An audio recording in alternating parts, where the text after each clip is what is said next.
Hi everyone, we will start in 5 minutes.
You guys are both going on stage. Okay, whenever you're.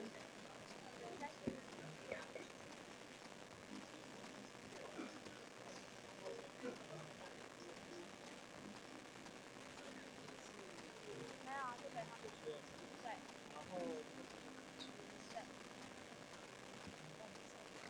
没有，就从他这嘛，没关系，等一下。对对对对，他们要对对对。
Hello.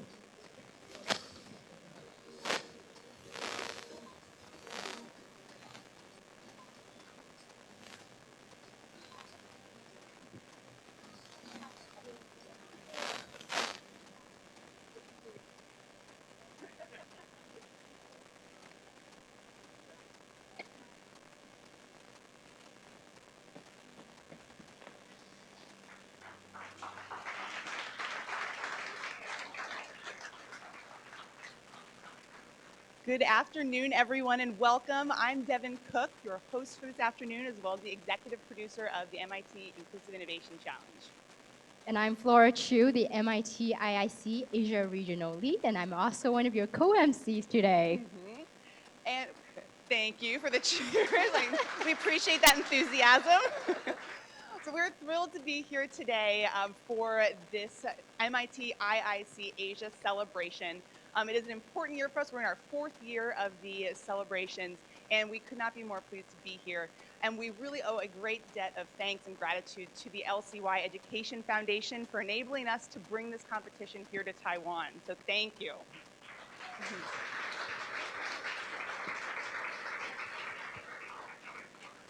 So as I said, this is our fourth year of the MIT Inclusive Innovation Challenge, or IIC, as we will call it for the rest of the day. And we are a global tournament and MIT's premier Future of Work prize. What we do is award over $1.5 million to entrepreneurs and startups around the world that are specifically using technology to reinvent the future of work and ensure that there's more economic opportunity and shared prosperity for all in the digital age. And we are truly a global tournament. So what we do is we scour the world for the most change-making, innovative organizations that are focused on the future of work. And we find 12 of them from each of the 5 major regions of the world. So Asia, Africa, Europe, Latin America, and then US and Canada. And we host events just like the one that you're experiencing here today in each of those regions. And from those 12 finalists who you will hear pitch, we'll select 4 companies that will come to MIT for an all-expenses-paid trip in November for our Global Grand Prize Gala. And at that event, we will see them compete against the other regional winners for a total of $1 million in prizes. So the stakes are high today, and our judges are going to have a very difficult job ahead of them to choose from these very impressive organizations. You'll hear from our judges in just a bit. And today, you're going to hear 12 pitches and from 12 companies. And they'll be pitching in 4 different award categories. So to give you a sense of what those categories are, first we'll have income growth and job creation. So how do we ensure that there is greater income opportunity for people with better digitally driven jobs? Second is skills development and opportunity matching. So if we have these new, better jobs, how do we enable companies or enable people to have the skills to succeed at those jobs? And how do we make sure that they actually can find those jobs in the marketplace? Because that can often be the biggest challenge. Third, we will have technology access. So for individuals who want to engage meaningfully in the digital economy, they can only do that if they have access to devices and connectivity. So these companies are making sure that these different people have access to that technology. And lastly, our 4th category is financial inclusion. So how do we provide people with access to the tools and the capabilities to build wealth and build financial security for their families? So all the organizations that you'll hear from today are focused on these very critical challenges in the digital era, and they're solving them, most importantly, using technology. And we've had an amazing year with the IIC in terms of our growth, thanks to the help of LCY Education Foundation and all of Flora's hard work here in Asia, as well as our other collaborators across the world. We had thousands of companies that applied and registered, and from over 100 countries. And hundreds of judges helped to scour through the first batch of applications to choose the 12 that you're going to see today. And we are just thrilled with seeing all of you here to support inclusive innovation in Asia. And in terms of the 12 finalists that we see here today, they're from different areas of Asia, including India, Pakistan, Lebanon, Myanmar, and more. So a very exciting program to come. But before that, we have to do some very boring requirements. That is to go through the safety of this building. So let me click through a couple of slides first before we get actually into the exciting MIT IIC video. We have to keep you safe in the digital era.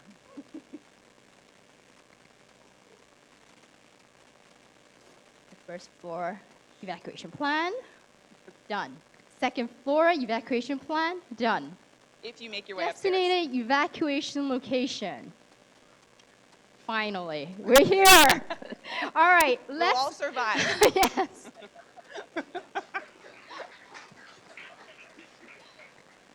All right, Devin, shall we begin the MIT IIC video? Let's make it official. Okay.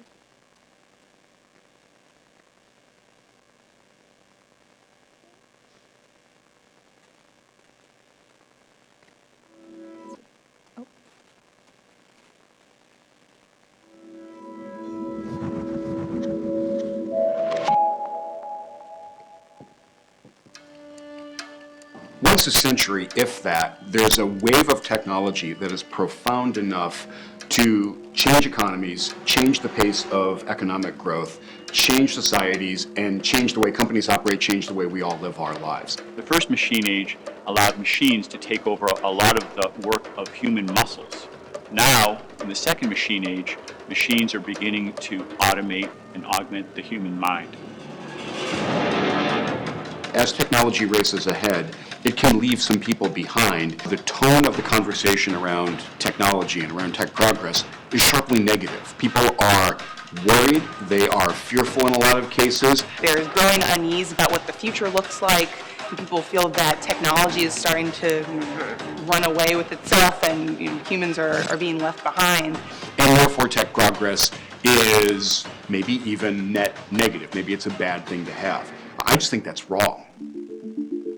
Technology has always been destroying jobs, but it's also always been creating jobs.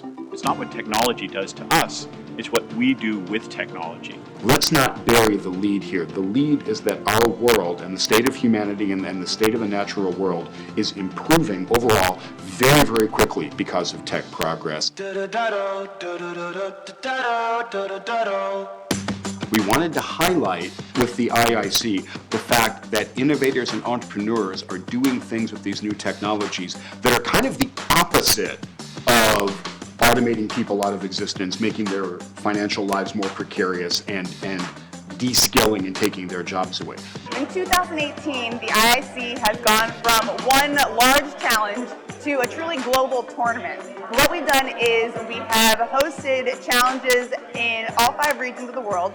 The Inclusive Innovation Challenge builds upon MIT's convening power to go into regions and meet the people who are actually doing the innovation in their own region and accelerate the impact of these organizations that are engaged in this grand challenge of our time. I'm very optimistic about the future of work, not only in Europe, where my company is based, but also internationally, because I believe technology is the drive in order to make society and, in general, work more inclusive. I'm very hopeful, and it's not just India. I think that there is a demographic that is transcending barriers. The younger generation has a shared experience around the world that's happened in the upheavals of the last 10 years. And what they want is an opportunity for inclusion, they want access. O futuro ele passa pela tecnologia, pela inserção e pela inclusão, principalmente daquelas populações de base de pirâmide, como é o caso da agricultura familiar no Brasil e no mundo. I don't think I've seen anywhere where there is as much entrepreneurship and innovation as in Africa, and particularly East Africa. Kenya is such a booming, exciting economy, such a young population. There's some really exciting stuff coming out of the environment. I'm really excited about the future of work because I'm seeing a lot of changes in the tools that are available, and these new tools really lower the barrier of entry to anyone who wants to build a technology company, but they really make tech a lot more inclusive. It's amazing what's happening all over the globe, in Latin America, in Europe, in Asia, in Africa. We all need to be hopeful about the future of work because there's some big challenges ahead of us, and we've got more powerful tools than we've ever had before. There's no shortage of work to be done. There's no shortage of jobs. So we launched the Inclusive Innovation Challenge certainly to support these organizations financially, but more importantly, it's to draw attention to the incredible work that they're doing. Because really we're seeing that there are solutions that are working today to reinvent the future of work. And those organizations, and in particular those entrepreneurs, need to be recognized and celebrated because we need more people just like them. The next decade could be the best decade in human history if we harness technology for the many, not just the few. We can decide what the future of work looks like.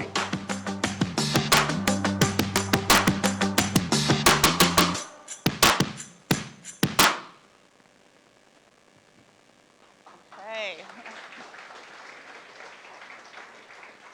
So now you've heard it directly from the co-founders of the Inclusive Innovation Challenge, the directors of MIT's initiative on the digital economy. And we've decided to launch this program specifically to bring innovations to life, because today is the day that we meet this grand challenge of our time to create more shared prosperity. So we're about to begin our program, and you're about to hear from these 12 regional finalists. But first, it is my distinct pleasure and honor to introduce our first keynote speaker, the Deputy Mayor of the Kaohsiung City Government. Please join me in welcoming Deputy Mayor Ye.